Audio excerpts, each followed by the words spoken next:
Salut amis internet de Seneweb TV seneweb.com di am mbégte contentement comme ni ma koy waxee saay su ne di leen dalalati ndax nee naa la saay su ne rek ci li leen neex lay daal di dox seen émission au calme tey nag dafa daal di dalalati ndaanaan nee naa la nag ñaar ñi ma toogal tey kenn dootu leen naa tamlati ci mim réew rawatina nag ki nga xam ne nag moom moo féete sama loxo gauche di Fabrice Fayal moom it nee naa la.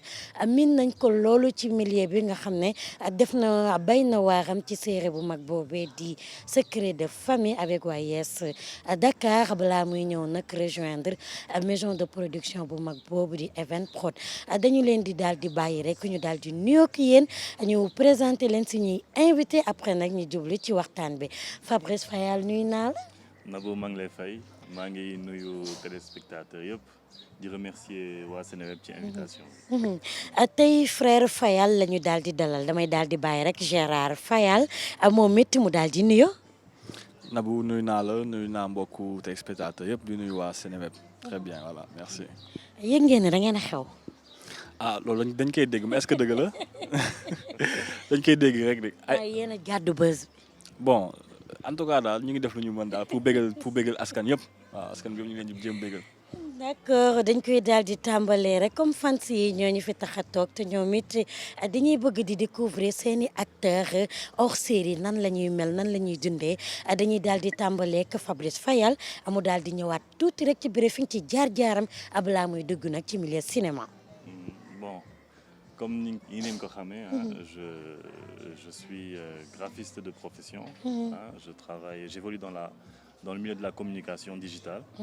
Et en même temps, je suis mannequin, modèle et acteur. Voilà. D'accord. Gérard? Ouais, moi aussi, j'ai eu un parcours dans la communication. Je suis infographiste. Voilà, c'est dans ce secteur que j'évolue. À part ça, j'ai eu à faire le mannequinat et intégrer le métier d'acteur il n'y a pas longtemps dans Infidèles. Famille mannequin, quoi. Bon, on essaye, hein. C'est ce que papa a dit. Papa nee na moom dafa mel ni ay mannequin kese la jur. est-ce que doo leen di jabaru mannequin tamit. waaw mën na nekk. tout est possible tout est possible Nabou. En tout cas kontaan nañ trop ci invitation bi. d'accord Fabrice ci yow lay tàmbalee ndax nee naa la quoi qu'on puisse dire mën nañ ne yow yaa jiitu ci milieu bi nga xam ne moom moo di milieu cinéma ki nga xam ne nag moo di Gérard de acteur pas acteur mais de mannequin à acteur donc transition boobu nan la dikkee déjà.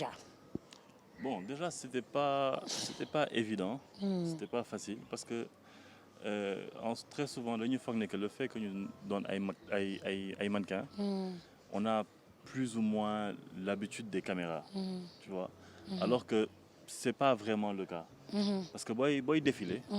Tu n'as pas besoin de faire des expressions. Tu n'as pas besoin de faire un jeu d'acteur da ngay dem doxaat ñëw. Alors que booy jouer c'est autre chose. D'accord. Foofu da ngay am ay émotions. da ngay ree da ngay yuuxu da ngay jooy. donc c'était pas évident au début. Deux milieux différents. Voilà c'est deux mondes différents mais on pense que c'est la même chose parce que c'est les caméras qui nous filment mais non c'est deux choses vraiment très différentes. d'accord sa première intégration wax naa ko dellantam mu nekk avec Yes Dakar ci série boobu nga joué ci nag rôle bu am solo di secret famille Sidi Sy sa intégration déjà à Yes Dakar lan la woon. Ouais, Yes Dakar, c'est un ami qui m'a mis en rapport avec le producteur Rouguay, que je salue au passage. Et bi ma koy wax man comme d'habitude je pensais que c'était un truc vite fait quoi. Donc j'étais pas trop chaud. Léegi nag après mu insisté ne ma non il faut nga ñëw xam nga tu verras que c'est un truc vraiment. C'était ta première fois ouais, quoi. C'était ma première fois, c'était un truc important. Finalement je suis parti ma gisante ak producteur bi ñu toog waxtaan.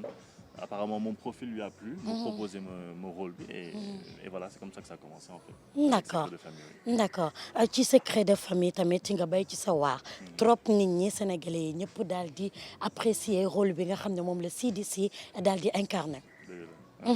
mais ci biir loolu ñu gis ne tamit da nga ci amoon complicité ak sa sœur di Aïcha ñu bëri yaakaaroon ne yéen a bokk ndey ak baay. muy Nabou bu Pod et Marichou. C'est vrai. tey ñu gisaat la nga ñëwaat jouer même rôle bi ci biir li nga xam ne moom moo di infidèle mais cette fois-ci bi pas réel la déjà sa intégration biir Evenprod lan la parce que tamit gis nañ ne da nga ñëw rejoindre benn second rôle boo xam ne dafa amoon keneen ku ko doon jouer yow nga ñëw remplacer loolu.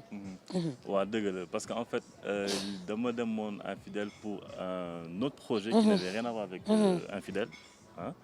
Donc ci loolu nag si lañ ma repéré et lorsqu'ils ont eu besoin de remplacer le personnage de Bachir ils m'ont proposé parce qu'apparemment on avait des similitudes donc ñu proposé ma rôle bi laaj ma ndax dinaa ko mën a gérer et tout ma ne ko oui bien sûr c'est je pense que c'est quelque chose de tout à fait faisable. mu nekk rôle boo xam ne au début c'était pas toi nga ñëw war a interpréter waat ki nga xam ne moo fa njëkkoon nekk dem est-ce que yomboon na. Non yombuloon moom yombuloon parce que en général booy remplacer personnage day fekk moom ba pare il a déjà laissé son empreinte dans la série donc téléspectateurs yi ñoom moom lañ miin donc yow boo ñëwee limite bi ñu la bëgg a gis en fait donc c'est à toi de faire tes preuves pour montrer que tu peux relever le challenge et que rôle bi mën nga ko gérer en fait et c'était ça la difficulté en fait faire en sorte que les gens puissent accepter le nouveau Bachir et je pense que je l'ai quand même plus ou moins bien réussi. D'accord plus ou moins réussi dañuy daal di ñëw nag ci ki nga xam ne moo di Momar moom moo joué woon rôle Momar ci série boobu di infidèle di Gérard moom it mu daal di wax intégration ci biir série bi lan la woon parce que wax naa ko léegi ci si secret de famille gis nañ ne moom ak Aïcha ñu bëri dañoo yaakaaroon ne ñoo bokk ndey ak baay ndax ressemblance bi nga xam ne amoon nañ ko waaye tamit jeu d'acteur bi nga xam ne ñoom ñaar jegeyante woon nañ mais cette fois-ci nag bii moom vrai la réalité la quoi. waaw donc Nabou voilà man sama intégration biir infidèle bon je dirais que ça s'est fait naturellement voilà amoon naa entretien ak ñoom bon il y a longtemps jot naa gis le producteur et tout son staff technique par la suite un jour bu ñu ma soxlee dañ ma woo te bu ñu ma woowee bon wuyu si naa leen waaw. d'accord ñu woo la wuyu si la ba pare ñu joxaat la rôle boo xam ne yow déjà c'est naturel moom moo am dans la vraie vie muy Fabrice di sa frère ngeen bokk ndey ak baay ngeen ñëwaat ci série bi ñu defaat leen même frère yu bokk ndey ak baay.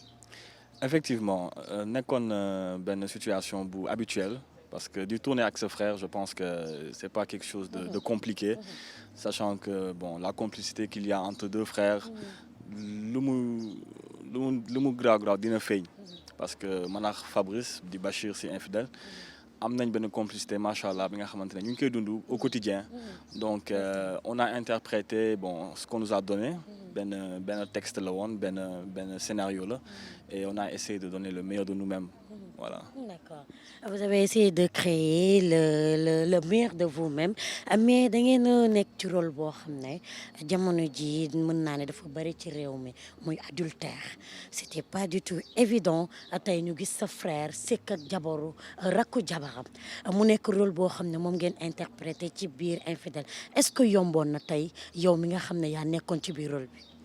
bon déjà li ma si wax c'est que adultère moom baaxul loolu message bi may sànni la quoi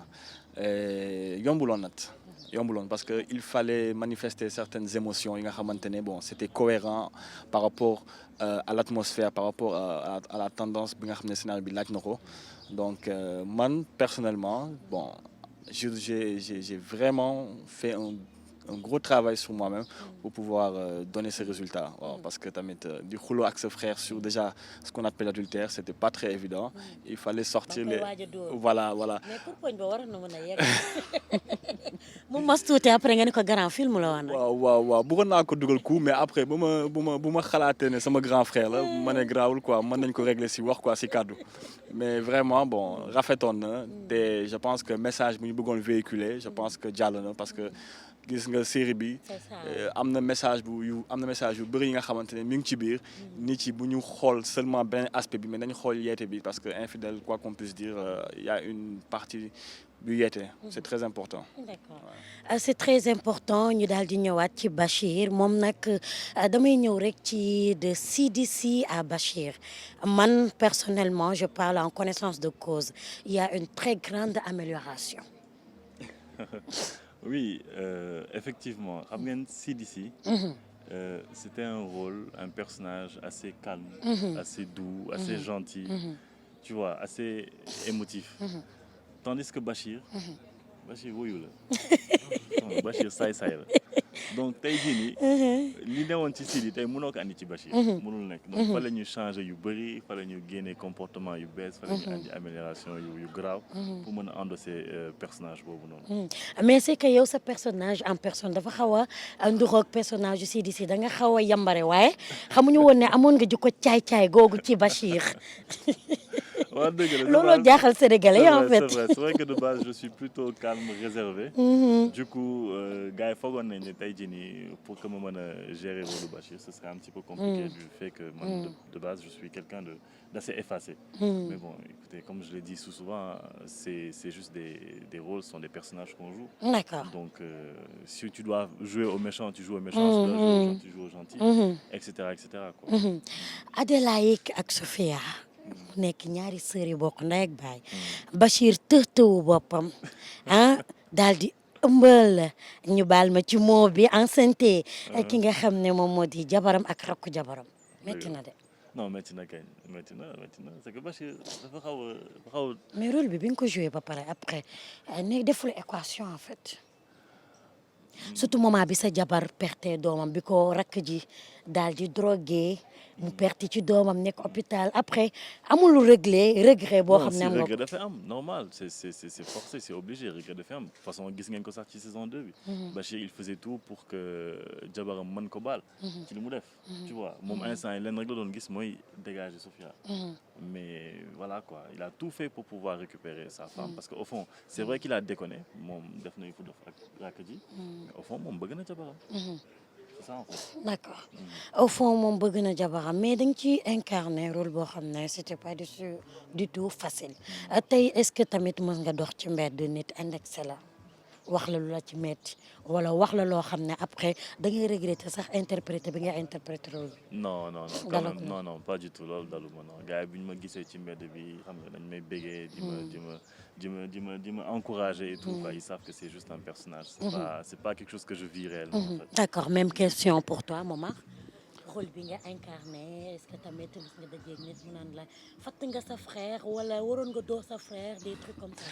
oui loolu du ñàkk parce que gis nga internautes yi téléspectateurs yi ñoom dañuy seetaan am seen yëg-yëg seen biir xol donc du ñàkk des fois nga génn am ku la béggee am ku la sànni track mais si tooñ quoi ne la naroon nga doo sa grand frère mais dañ koy jëlee dans le cadre si kaf c'est ñun moom amuñu problème boobu ñun ku ñëw waxtaan ak ñun on va discuter avec toi tranquillement voilà jël photo bon on se prend pas la tête quand même ouais non d'accord mais ci biir loolu ngeen nekk ak maison de production boo xam ne mën nañ ne problème yi bari nañ fa en fait tout récemment gis nañ les acteurs idoles génn daal di def li nga xam ne nekk ci média yi dénoncer ñàkk fay bi nga xam ne ñu ngi leen koy fay et c'est pas la première fois acteur di jouer ci série ci Evenprod ci kaw Mars gis nañ ki nga xam ne moom moo di Adji moom it ci biir li nga xam ne moom moo di série bi lañ ko daal di changer yow en tant que acteur ngay doog adhérer ci maison de production boobu j'espère que amoo leen problème caché et consort. Non, pas du tout. Franchement, on n'a pas de problème par rapport à ce niveau. liggéey nañ li ñu waroon liggéey. jox nañ li ñu waroon jox. côté boobu franchement maa ngi ciy sant yàlla quoi amu ci benn problème. d'accord tey acteurs yi nga xam ne tout le temps dañuy am ak seen maison de production yi problème yéen en tant que des jeunes acteurs yu doog a démarrer ban avis ngeen am ci loolu parce que tamit mu ngi bëgg a bari su dul le Marodi di Evenprod tout le temps acteurs yaa ngi ñaxtu fayuñu leen maanaam joxuñu leen seen gëdd joxuñu leen seen ñàkk yéen en tant que jeune acteur lan ngeen di wax ci loolu. xam naa gars yi ñoo am ñàkk déggoo rek. parce que je pense que tey jii nii booy tàmbali un rôle dans une maison de production. il y a un contrat en fait. donc ci contrat bi ngay basé pour xam li nga war a am ak li nga war a am. ak ban moment nga koy amee et tout. donc si après le contrat est rompu. par X ou Y raison. forcément il y a un fautif. donc c'est ça en fait moi je me dis que tey jii nii bu acteur génnee ci série wala maison de production c'est que dafa am lu tax. et si c'est pas un truc trop grave je pense que war nañ mën a muñ. toog jouer pour téléspectateurs yi parce que ñoom en fait ñoom ñoo tax ñu seetaan série. parce que très souvent quand un acteur sort d'une série. après ñu bëri dañuy presque désintéressé wu ci série bi. donc mais si c'est un problème grave là par contre on n'y peut rien forcément la personne devra partir. D'accord. voilà mais si c'est pas méchant man je dis juste que war nañ mën a mun toog quoi. D'accord. C'est production bi jeex après ñu xam la ñu def. d'accord ban avis nga am ci loolu est-ce que vraiment cinéma mu ngi dundal acteur am. Bon, tu sais, Nabou, fii ku nekk ak li la gënal. Aujourd'hui, comme Bachir l'a si bien dit, ce sont des paramètres qu'on définit au début. Maison de production bi ak acteur bi, ils partent sur une base très claire, je pense, parce que tamit nit doo dugg si lu la wóorul. Donc côté boobu man je dis que ñàkk déggoo la comme Bachir. Si vous avez établi les règles du contrat au préalable, gëmuma ne boo leen demee ci biir di ngeen am problème quoi. na ku nekk def lu mu war a def rek et puis ça va aller. d'accord na ku ne def li nga war a def rek et puis ça va aller mu ñëwaat nag ci li nga xam ne moom moo di jamono ji série infidèle bari na problème tamit toujours problème yi nga xam ne yéen a ngi koy rencontré ci milieu cinéma bi infidèle moom première saison ba deuxième saison li ci ëpp bu ñu ñëwee sénégalais dañ koy daal di ŋàññ rawatina nag li nga xam ne moom moo di parents yi parce que nee nañu dëppoowul ak suñuy jikko. yéen xaama fàttali mbokk internet yi ñoom dañuy nekk li nga xam ne c'est des sénégalo cap-verdiens de nationalité sénégalo cap-verdien de père cap-verdien de mère sénégalais donc yéen tey loolu nga xam ne sénégalais ñu ngi koy ñaxtu ci série boobu di infidèle yow en tant qu'acteur bi nekk ci biir loo ci wax. Bon, je dis que ak nu mu munti demee ñun ñu ngi koy yeete. yaa ngi comprendre. Donc on a beau montrer des contre-valeurs mais on montre aussi des valeurs. Donc xam naa ne ni ñu koy wane peut-être mooy choquer nit ñi parce que de base il y a pas vraiment une autre série qui fait ce que nous faisons. Donc c'est la première fois en fait. C'est tout à fait logique et naturel que nit ñi xaw a choqué ci loolu. mais bu ñu xoolee ba ci biir mais on ne fait rien de si grave que ça. parce que boo xoolee à l'extérieur gars ils font 50 fois pire que ce que nous montrons dans notre série. Donc il devrait peut-être dawal tuuti compréhension pour que ñu mën a xam ne que lii c'est juste une production. c'est pour yeete nit ñi en fait. juste ci kaawu Léna Gueye jur na polémique bu bari gis nañ ko moment bi mu taxawee daal di summi déshabillé carrément boppam Sénégalais choqué ci loolu en fait. loolu yëpp. ay kii la ay fixe de la fiction. xam nañ ne dëggantaan Léna Gueye simeekuwul. d'accord dañoo simuler loolu rek mais dëggantaan. mais temps yi cinéma dafa avancé en fait. Ouais, le cinéma ici au Sénégal même partout dans le monde avancé na bu baax on a un grand pas vers l'avancement loolu moom ñëpp constaté nañ ko waaw. d'accord yow Gérard tu es marié ou célibataire? Moi je suis presque fiancé. Grand célibataire avec un grand C. Voilà. Grand célibataire avec un grand C est-ce que tamit parce que tamit sénégalais dañuy dund célébrité ak tey tu es célèbre quand qu'on puisse dire est-ce que mën nga jot ay avance venant des filles. waaw loolu moom du ñàkk quoi du ñàkk di nga gis. waaw di nga gis sa fans yi des fois bon duggee ci cadre fans après ëlbati def leneen mais bon on garde la tête sur les épaules voilà on n'essaie pas aussi de profiter de ce succès pour faire n'importe quoi. Franchement. D'accord ñi ciy profito di def loo xale yi promotion canapé parce que tamit bari na acteurs yi nag ku daal di siiw rek ne xale yi jigéen ñi mën naa leen intégrer ci série xale yi jigéen profito ci ñu leen di foyer yow lan ngay wax ci loolu. dama koy ñaawlu bu baax a baax.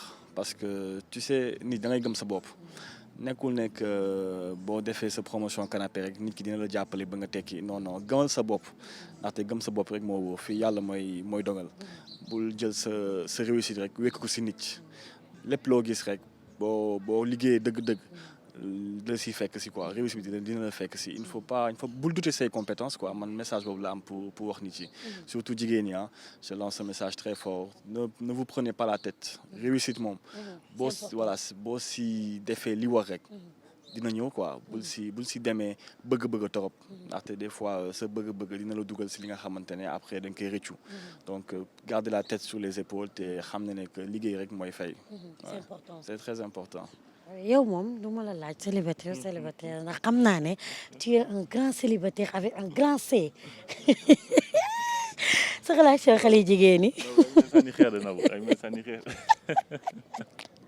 moo fi mu ne nii xam naa ne da nga def sa liste ak say remplaçant en général liste mag remplaçant la def daal di teg de côté.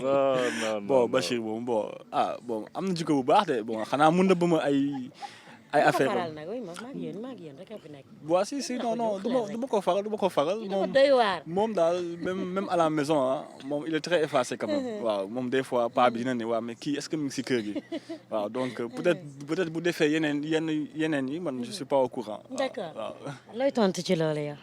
ah loolu bëgg ma tontu ci loolu. xale jigéen yi daw sa ginnaaw. non loolu ngay def liste ak remplaçant. ku la wax ne que xale jigéen ñi ngi daw sama. yow maa ngi yooy wax nag Fabrice maa ngi yooy wax dégg nga. non xale yu jigéen ñi moom. ñu ngi fi bon écoute de façon normale et naturelle loolu mënul ñàkk.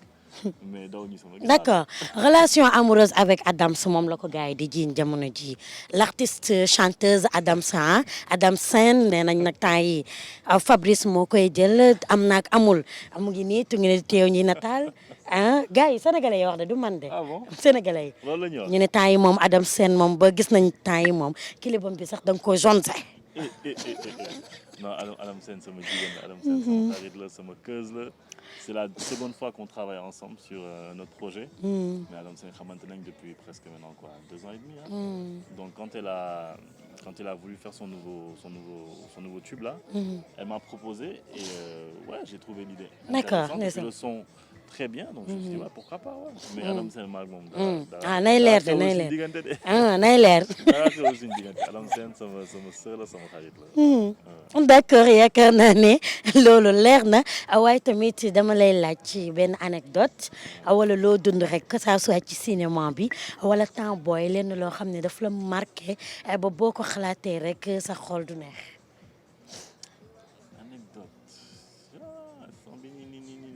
ci cinéma bi. ak lépp temps boo yaay xool. la marqué rek yow sa vie.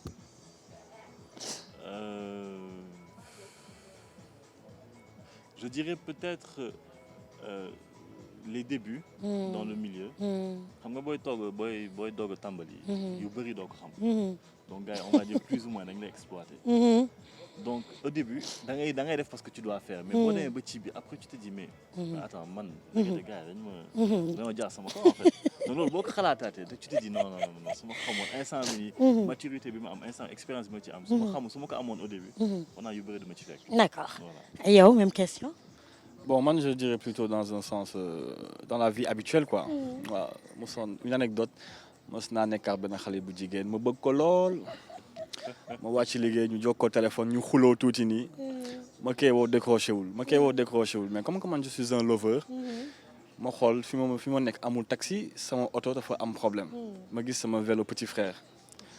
Si la jëlé vélo bi, man pédalé na lu ma peut-être 15 kilomètres pour egg si këram si guddi bi il faisait 1h du matin waaw mbëggeel sonal na ma torop bu eggee si kër xale bu jigéen bi moom bon bu yërëm ma sax mu ne ma yaa nekk fii bu ne ko man mu ne ma waa baax na man tëj naa sama bun booy tëdd nga tëdd waaw anecdote waaw xawoon na sadik tuuti moom anecdote boobu la amoon pour raconter quoi bon tout juste pour dire que bon àdduna lii la quoi lépp àllum la jaral quoi waaw xale bu jigéen bi jaraloon na ma jël vélo bi si guddi bi pédale ba foofu waaw lépp mbëggeel la waaw gis nga tey love l'émission tire à sa fin ñu dalaloon ñi nga xam ne nag ñoom ñoo di les frères Fayal dañ leen di daal di bàyyi rek ñu daal di tàggatoo ak yéen waaye moom Fabrice moom buy tàggatoo dina ma wax entre Adelaide ak ki nga xam ne nag moo di Sophia jamono ji kan la ci choisir. mais loolu le choix la question ne se pose même pas. te yow dee bu ñaaw nga dee xam nga loolu lay wane def lu bon baaxul moom dee bu bon la dee. dee boo xam ne dañ lay neexal di la jox lekk di la di la neexal di la toppatoo ba nga yaakaar ne yaa ci nekk ñu ne la kaay. non le choix il est vite fait la question ne se pose même pas bien évidemment man Adelaide lay. mais ne la Sophia def. non Sophia li ma def métti na trop non Sophia moom nee na. bu jotul ci man kenn du jot ci man. moom loolu la def en fait. mu metti ma nag. parce que ren a boppam yóbbaale. lu tax Sophia nga def loolu Sophia man dama la kii rek nga def loolu. mënoo ma woon bàyyi fii rek man ma dund. nga zonze ma dem récupérer sama jabar. ak ay yomb. mais mu ne non loolu du ko fi dara. mais avant ngay tëj yan projet lañ mën a xaar Fabrice encore. Bon, il y a de nouveaux projets en cours. Hein. Bon, on va pas les étaler ici, mais bientôt, Inch'Allah, di ngeen ma gisaat sur le petit écran. Ouais, très bientôt. Ouais. D'accord. ñu bàyyi la nga tàggatoo balaa ñuy dem ci Gérard. Ouais, bon, comme dit tout à l'heure, maa ngi remercier internautes yëpp. di remercier waa Seneweb.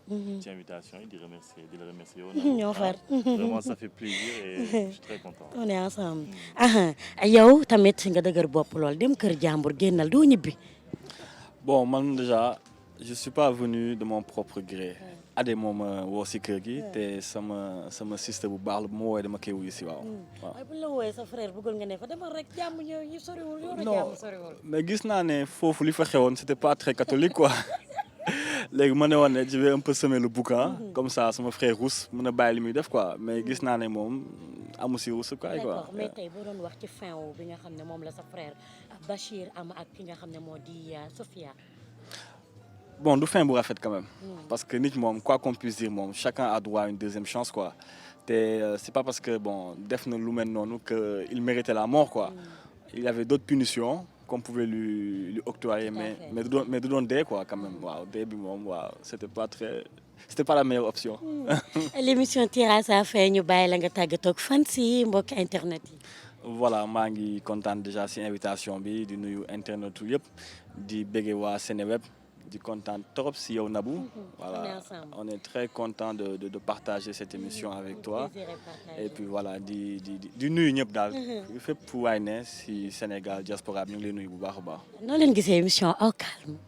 Au calme moom quoi qu'on puisse dire moom wuy na turam quoi da ngay ñëw jàpp sa l'aise relax voilà moment de détente. waaw vraiment ni nga mel noonu ngay génnee quoi si caméra bi te c'est important zéro stress.